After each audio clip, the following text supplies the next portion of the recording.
माननीय हाइकोर्ट रे भारतीय विकास परिषद पार्टी और श्री जगन्नाथ सेना पक्ष मिलित भाव में एक पीआईएल दाखल कराला जनस्वार्थ मामला जोटा कि आगामी 17 तारीख सरकार जो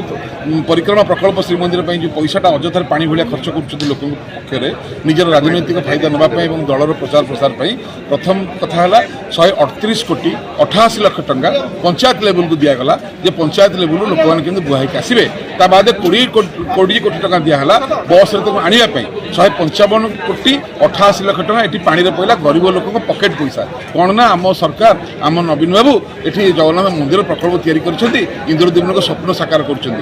बाद जोटा आम लिखिनु 3 लक्ष लक्ष प्रति पंचायत को दि पिकनिक करी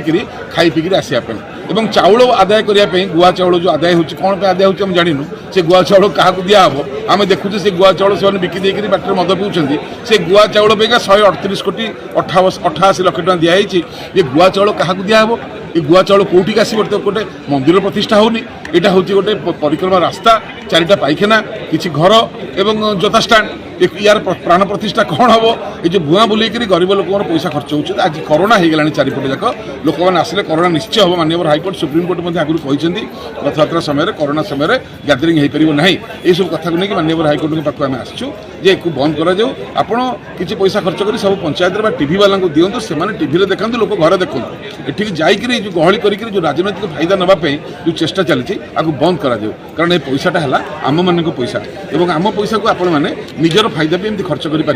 रथ बुलेवा से खर्च करवा जगन्नाथ फोटो न थी केवल मुख्यमंत्री फोटो रखा तार अर्थ कौन तो आज ये मामला दाखल करागला यही प्रार्थना सहित आम कह कथा तार नंबर है फाइलिंग नंबर है WPC 1131/2024 आमर विश्वास जे माननीय हाइकोर्ट निश्चय सुहृदयतार सहित ग्रहण करेंगे और ओडिशा लोक न्याय देवे यशस्वी हूँ हाइकोर्ट और यशस्वी हूँ विचारपति मान जय जगन्नाथ।